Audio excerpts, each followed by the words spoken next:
وأنا الحامي لك في المحن لتشكر طول الثمن وطني غالي الثمن نفسي ناري روحي خطري وأنا الحامي لك في المحن لتشكر طول الثمن.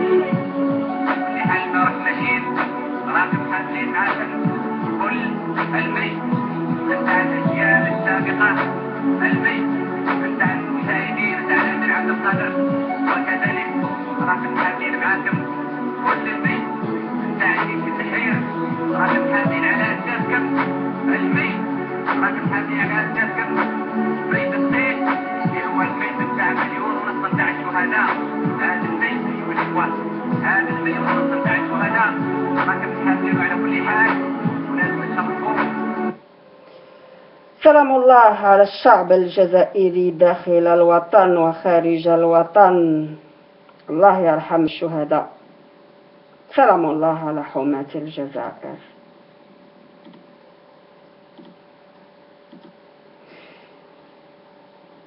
On continue.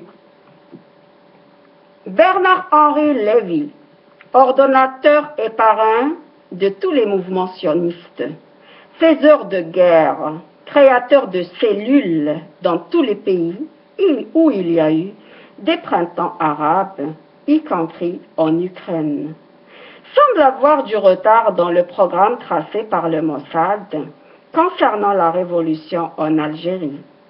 N'ayant pas trouvé sur le terrain un leader durable pour conduire le peuple algérien dans la rue, il décide de créer, de fabriquer un prototype sur mesure par rapport aux différents rapports d'analyse sur les jeunes Algériens capables de sortir dans la rue.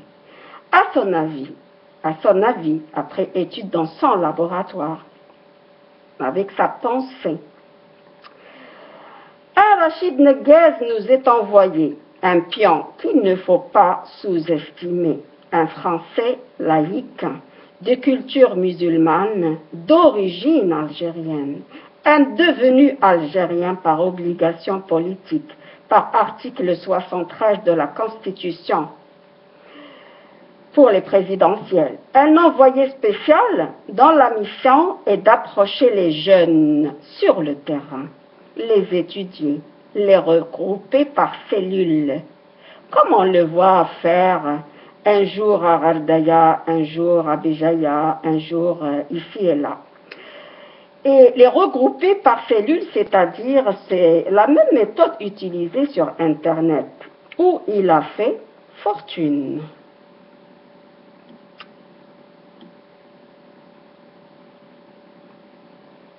Ils doivent surtout avoir leur confiance et devenir sorte d'idole. Et pour les jeunes Algériens qui, pour lui, vont le suivre et qu'il va utiliser le jour J. Rachid Neguez, qui demande aux jeunes Algériens d'effacer de leur mémoire la guerre de libération de leurs parents et la date de 1954, oublier que la France a commis des crimes de guerre contre leurs parents et leurs grands-parents. Il leur demande surtout d'oublier 1962, l'Algérie algérienne. C'est une date qui leur demande de ne pas garder en mémoire et de passer à la page à la suite qui est plus importante et qui est la révolution en Algérie. Et il dit, je cite, « Les jeunes Algériens doivent faire la révolution en 2014 comme l'ont fait leurs parents en 1954. » Il n'y a pas à expliquer ni à traduire. C'est le même programme BHListe de configuration de l'esprit algérien, cette fois pas sur Internet. Sur Internet, il y avait des programmes dans le patriotisme haram, carrément, avec les nouveaux imams, des fatwas d'imams évangélistes, patriotisme haram, nationalisme haram. Mais sur le terrain, vous ne devez pas, les jeunes Algériens ne doivent plus parler de 54-62, mais de révolution 2014 contre l'Algérie.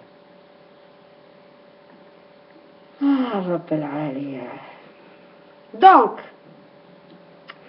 il y a la manipulation et la configuration de l'esprit du jeune Algérien qu'ils n'ont pas pu atteindre sur Internet. Ils le font sur le terrain d'une façon directe et indirecte.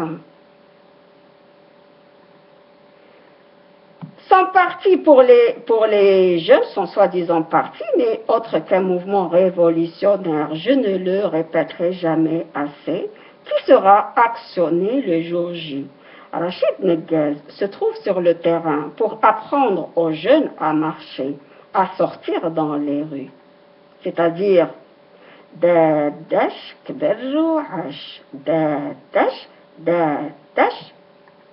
Et il a commencé avec 6 personnes. Algérienne des aides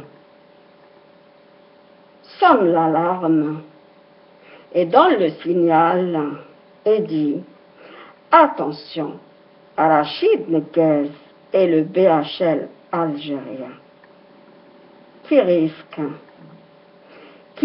dont la mission n'est pas pour aujourd'hui, sa mission est à long terme, mais il y travaille et il y travaille d'une façon très très professionnelle. Donc, malgré toutes les investigations et investissements avec les Harki, les pieds noirs, le Merzen avec qui Rachid Neguez a une excellente entente, il est même l'avocat du roi prédateur marocain, et va jusqu'à favoriser son discours sur l'ouverture de la frontière algéro-marocaine, qui sera plus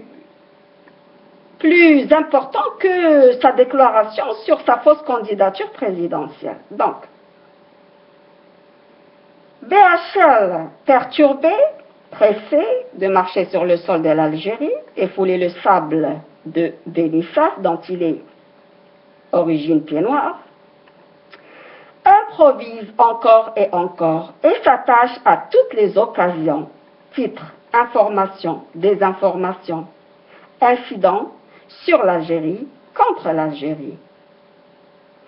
On nous sort l'histoire des moines de Tibérine exécutés par les terroristes djihadistes du temps de la décennie noire en 1996.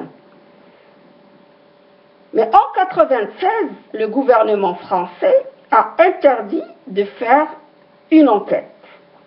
C'est ce que j'ai entendu par le petit méchant le petit méchant juge Marc Trévic, qui dit qu'en 1996, la France a interdit l'enquête, c'est-à-dire au moment où tout était frais, où l'enquête pouvait être menée, la France dit non, il ne faut pas la faire.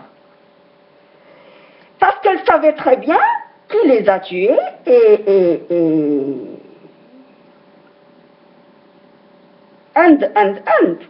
Elle savait très bien, puisque en ce moment, les islamistes étaient couverts, étaient financés d'une part par le Maroc, il y a aussi le côté français. Ils étaient couverts médiatiquement par le Qessan Taki-Tuki. À l'époque, nous, Algériens, là, normalement, on vous attaque en justice parce que nous, on vivait ici. Lorsque vous couvriez les islamistes terroristes djihadistes qui tiraient sur nous. C'est-à-dire que c'est le même programme. À la décennie noire, vous aviez voulu faire l'essai en Algérie et maintenant, ce programme-là, vous êtes en train de faire copier-coller ailleurs et vous êtes en train de tuer au nom de l'islam, au nom de la paix, vous faites des guerres. Donc, Je disais une enquête interdite par la France en 96. C'est les propos du juge Trévic, le petit méchant juge qui désire vendre son livre sur le dos de l'Algérie. Cela ressemble curieusement à l'histoire de Petit Chaperon Rouge et le méchant loup, qui s'est déguisé en grand-mère et qui a blanchi ses mains dans la farine pour lui ouvrir la porte.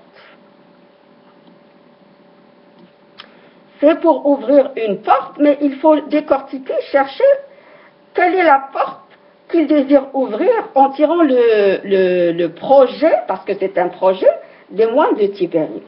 Alors, moi je dis que les moines de Tibérine sont morts comme sont morts des centaines et des milliers d'Algériens tués par les islamistes qui étaient financés et consolidés par le Maroc, accueillis et blanchis médiatiquement par la France, par le Kituki, la France, la Belgique et la Grande-Bretagne, etc. Nous, on a vécu ça, vous ne pouvez pas nous raconter, on l'a vécu. Les moines de Tibérine aimaient l'Algérie et l'Algérie aimait les moines de Tibérine. Comme beaucoup d'autres moines et prêtres et sœurs qui n'ont jamais quitté l'Algérie ou qui sont partis en larmes en quittant l'Algérie. Il y en a même qui ont choisi d'être enterrés en Algérie par amour de l'Algérie. C'est l'Algérie que vous pleurez encore, vous les pieds noirs, pour retourner, quitte à faire une guerre en France pour récupérer l'Algérie. Les Algériens sont plus proches des moines de Tibérine et d'autres moines et de l'Église catholique que le sont les sionistes adorateurs de Satan qui ont brûlé Jeanne d'Arc vive et crucifié Jésus. Je cite Satan, Bernard-Henri Lévy. L'objectif de l'enquête des moines de Tibérine n'est autre que politique, afin de valider vos programmes et la nécessité de votre appartenance à l'OTAN, puisque beaucoup de milieux politiques français, y compris le peuple, commencent à bouger. Autrement dit, pourquoi la France a refusé de faire son enquête en 1996? Propos déclarés par Marc Trévic, certainement pas. Ce n'est pas l'Algérie qui vous l'a refusé à l'époque. Pourquoi vous l'aviez refusé? Vous n'aviez pas les moyens. Ou bien le livre blanc n'était pas encore converti. Il n'y avait pas encore le programme. En tous les cas, revenez autant de fois que vous voulez, nous n'avons rien à cacher. Et personne d'Algérie n'a jamais eu peur de personne, et certainement pas du petit méchant juge. Hadia. Parce que le titre c'est de son livre qu'il désire vendre sur le dos des moines de Tibérine et de l'Algérie, qui a peur du petit méchant juge. Un livre qu'il sort avec la soi-disant enquête des moines de Tibérine T sur eux. Hadia, donc à suivre.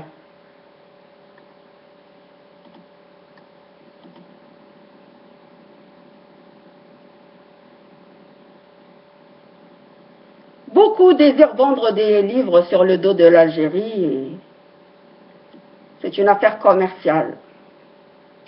Prêtres, imams, prophètes sont utilisés sous prétexte de programmes de paix, des programmes de paix pour allumer des guerres et coloniser des pays et détruire l'humanité, et détruire des pays. Ils sont en train de détruire, de s'autodétruire à force de détruire. Tahia al-Jazair, je continue. Allah yarham al-shuhada. Jazair, Tahia, Jazair, Tahia, Allah yarham al-shuhada. L'esprit algérien, Bernard-Henri Lévy, miskin.